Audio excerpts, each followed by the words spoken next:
खुलुमबाय बयनिसिमबो आंनि बे डेली आपडेट बडो इउट्यूब चेनेलाव नोंथांमोनखौ आरोबाव बरायहरबावनाय थाबाय। दिनै आं नोंथांमोननि गेजेराव मोननैसो सानसेयारि खौरां लानानै फैदों। आं आसा खालामो नोंथांमोना भिडिअखौ जोबजासिम नायलांगोन आरो मोजां मोनगोन आरो लोगोसे चेनेलखौ साबस्क्राइब खालामनानै लागोन। दिनैनि गिबिसिन खौराङाव दङ दुलाराय बर' फरायसा आफादा बिटिआर गोरोबथानि दफाखौ लाना गिबि मन्थ्रि डक्टर हिमन्त बिश्व शर्माजों सावरायदों। दुलाराय बर' फरायसा आफाद एबसुनि मोनसे थान्दै हान्जाया थांनाय 21 सेप्तेम्बराव दिसपुरनि जनता भवनाव मानगोनां गिबि मन्थ्रि ड हिमन्त बिश्व शर्माखौ लोगो हमदों। बे मेलाव थान्दै हान्जाया बिटिआर गोरोबथाखौ लानानै मावफुंनायनि सायाव सावरायनाय जादों। थांनाय 20 सेप्तेम्बराव 8 बोसोर भुटान जोबथेसालियाव थानांनाय सा 6 बारग' एनडिएबिफोरखौ उदां खालामनायखौ लानानै भारतनि गाहाय मन्थ्रि नरेन्द्र मदि आरो नखर मन्थ्रि अमित शाहखौ साबायखर बावदों आरो बिनि अनगायैबो सनितपुरनि गं 19था गामिखौ अदालगुरि जिल्लाजों दाजाबदेरनो थाखाय बिथोन फोसावबाय आसामनि गभर्नरआ। बेखौ लानानै आसामनि गिबि मन्थ्रि हिमन्त बिश्व शर्माखौ साबायखर बावदों। बिनि अनगायैबो आद्रा थानाय माखासे गामिखौ थिसननायनि सायाव सावरायदों दुलाराय बर' फरायसा आफादा। आरो बे सावरायलायनायाव बिटिआर गोजोन गोरोबथा बायदियै सानजा फारसे थानाय बर'फोरनि थाखाय BKWSE बिसायख'थिखौ थाबैनो खुंफुंनांगौनि सायाव सावरायलायदों आरो बिटिआर गोरोबथानि 5.3 दफा बायदियै ट्राइबेलफोरनो हा मोनथाय होनाय एबा आसामनि गुबुन गुबुन जिल्लायाव थानाय बर'फोरनो हानि मोनथाय होनाय एबा हा होनायनि सायाव सावरायलायदों आरो 6.1 दफा बायदियै गोलाव समनिफ्रायनो दाबि खालामनाय बायदियै हाजोआरि ओनसोलाव रायजो जानाय बर'फोरनो ST हिल्सनि स्टेटास होनो दाबि खालामनायनि सायाव सावरायलायदों आरो 6.3 दफा बायदियै बिटिआर ओनसोलनि स्कुलफोरखौ थाबैनो प्रभिन्सियेलाइज खालामनांगौ होनना फोसावदों गिबि मन्थ्रि हिमन्त बिश्व शर्माया। आरो बर' सोमावसारनायाव मुंख्लं जानाय थामहिनबा एबसुनि सोमावसारनाय BLTनि सोमावसारनाय आरो NDFBनि सोमावसारनायाव मुंख्लं जानाय नखरनि सुबुंफोरनो 5 लाख रांनि अनसुंथाइखौ थाबैनो आद्रा थानाय नखरनो होनाय जागोन होनना फोसावदों आरो 9.3 दफा बायदियै NIA केस नांनानै थानाय NDFBफोरखौ NIA केसनिफ्राय आसामाव लाबोनानै थाबैनो उदां खालामनायनि सायाव दाबि खालामनानै सावरायलायदों दुलाराय बर' फरायसा आफादा। गिबि मन्थ्रिया बड'लेण्डनि गाहाय आयदाफोरखौ बिबुंसार होनानै गोरोबथाखौ मोजाङै मावफुंनायखौ रोखा खालामनो थाखाय सोरखारनि रादायखौ रोखा खालामदों। नैथि खौराङाव दङ फिसाज्ला जोनोम होनो हायैनि थाखाय बिसिखौ सावना बुथारदों। सिलचरनि औलिया बाजार ओनसोलनि उत्तर कृष्णापुराव मोनसे दुखुनांथाव जाथायाव मेहजाबिन लस्करखौ फिसाज्ला जोनोम होनो हायैनि थाखाय सावनानै बुथारनायनि अजद थिखांदों। रिपर्टनि बायदिब्ला गावनि बिसिनि मोदोमाव पेट्रल रुलाना सावना होदोंमोन जायनि जाहोनाव बिथांनि बिसिया जिउ खोमादोंमोन। थैनाय सुबुंनि नखरा सिलचर सदर पुलिस थानायाव मोनसे FIR थिसनो जायनि जाहोनाव रुकिन उद्दीनखौ हमनाय जादों।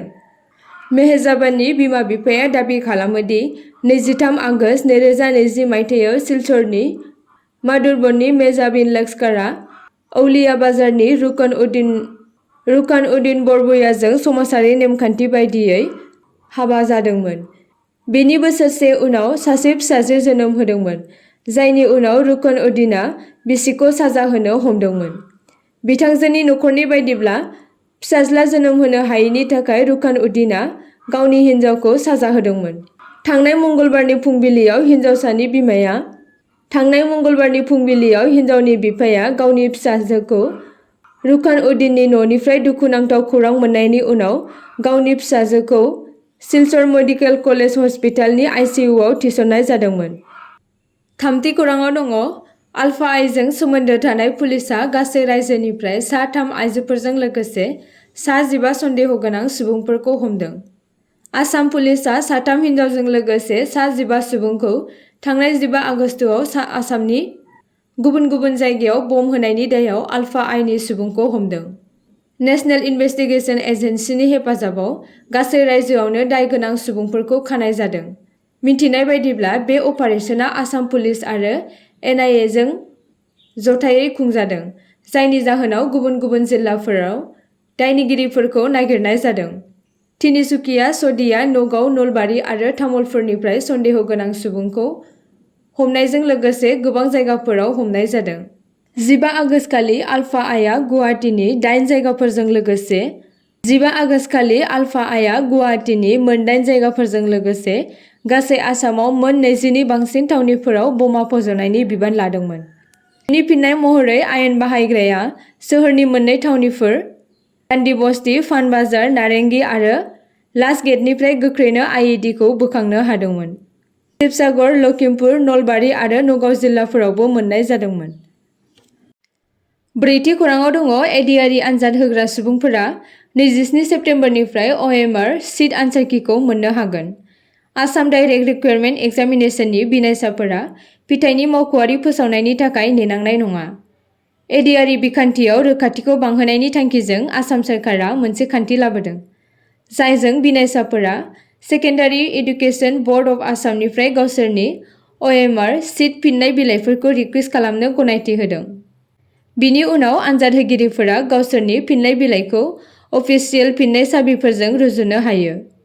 बे बाथ्राखौ गिबि मन्थ्रि हिमन्त बिश्व शर्माया सनिबारखालि ससियेल मिडियायाव मोनसे लाइभ सेसननि समाव फोसावदोंमोन। 27 सेप्तेम्बरनिफ्राय बिनायसाफोरा 50 रां मासुल होनानै सेबानिफ्राय गावसोरनि OMR पेपारफोरखौ खावलायनो हागोन। 28 सेप्तेम्बराव सेबाया OMR पेपारफोराव सोंथिफोरनि आनसारखिफोरखौ फोसावगोन। बिनि उनाव बिनायसाफोरा गावसोरनि फिननायखौ साननो हागोन आरो अफिसियेल रिजाल्टखौ नेयालासेनो गावसोरनि मोनदांथिखौ मोननो हागोन। बाथि खौराङाव दङ one nation one student ID आसामाव फरायसाफोरनि थाखाय APAAR आइडि रेजिस्ट्रेशनआ आसामाव जागायबाय। आसाम सोलोंथाइ बिफाना रायजोनि गासै फरायसालियाव मुं थिसननाय फरायसाफोरनि थाखाय 12 अनजिमानि automated permanent academic account registry ID रेबथुमनाय जागायदों। बे हाबाफारिया गोदान सोलोंथाइ खान्थि NEP 2020 जों गोरोबनाय one nation one student ID हाबाफारिनि बाहागो। APAAR आइडिखौ फरायसालि थाखोआव UDISE पर्टेलखौ बाहायनानै नंगुबै आदार आइडि आरो पार्मानेन्ट एडुकेशन नाम्बार गोनां फरायसाफोरनि थाखायल' सोरजिनाय जागोन। APAAR आइडिआ फरायसाफोरनि थाखाय मोनसे अरायथा डिजिटेल सिनायथि महरै खामानि मावगोन, जाय मार्कशीट आरो फोरमानलाइफोरजों लोगोसे गासैबो सोलोंथायारि रेबगान्थिनि डिजिटेल दोनथुमनायनि थाखाय एकाडेमिक बैंक अफ क्रेडिटजों आरो डिजिलकारजों फोनांजाबनाय। बियो फरायसाफोरनि सोलोंथायारि दावगानायनि खौसेयै ट्रेकिं खालामनायाव खाबु होगोन, फरायसालि नागारनायनि हारखौ बाङाइ खालामगोन आरो फरायसालिनि गथ'फोरखौ ट्रेक खालामनायाव मदद होगोन। सोलोंथाइ बिफाना बे बाथ्राखौ नोजोर होदोंमोन दि APAAR आइडि सोरजिनो थाखाय बिमा-बिफा एबा बिगोमाफोरनि गनायथिया गोनांथार। आगस्तआव APAAR आइडि बेखेवनायनि सिगां board of secondary education Assam सेबाया गासिबो गनायथि होजानाय फरायसाफोरनि आगस्तआव APAAR आइडि बेखेवनायनि सिगां board of secondary education Assam सेबाया गासिबो गनायथि होजानाय फरायसालिफोरनि प्रिन्सिपाल आरो गाहाय फोरोंगिरिफोरनो मोनसे बिथोन होदोंमोन, जाय आदार आपडेट केम्प्स खुंनो गनायथि होदोंमोन। द'थि खौराङाव दङ डक्टरनि सांग्रांथि गैयैनि जाहोनाव सासे गोरलै गथ'नि बिमाया खैफोदाव दङ। बाक्सा जिल्लानि दिपाली बर'नि उदै सिङाव डक्टरनि माखासे सांग्रांथि गैयैनि जाहोनाव गांसे टावेल मोननो हादों। सनितपुर जिल्ला ढेकियाजुलिनि निराला पलि क्लिनिक देहा फाहामसालिनि सायाव बे जानाय जाथायनि दायाव गोख्रों अजद होदों। थांनाय 2023 मायथाइनि 15 सेप्तेम्बर खालाराव बाक्सा रावपुर गामिनि फाखन रामसियारिनि बिसिया गोर्बोआव थानाय गावनि दिपाली बिसिखौ सिजारिंनि थाखाय निराला पलि क्लिनिक देहा फाहामसालियाव थिसननाय जादोंमोन आरो दिपाली बर'आ फिसा हौवाबो जोनोम होदोंमोन। नाथाय सिगां समाव 10 दान थिगैनो दंमोन, नाथाय 1 बोसोर उनाव दिपाली बर'नि देहाया गाज्रिनिफ्राय गाज्रिसिन जालाङो होनना फोरमायदों। फिन आरोबाव ढेकियाजुलि हस्पिटालाव थिसनफिनबावो, नाथाय डक्टर सत्यजित बेनार्जीआ टिउमार जादों होनना थगायना फोरमायो। नाथाय उनाव बाक्सानि सिभिल हस्पिटालाव डक्टर रबि देहा फाहामसालियाव अपारेशन खालामनायाव उदै सिंनिफ्राय गांसे टावेल मोनदों आरो लोगो लोगोनो बिथांखौ गुवाहाटी देहा फाहामसालियाव लाना थांनाय जायो।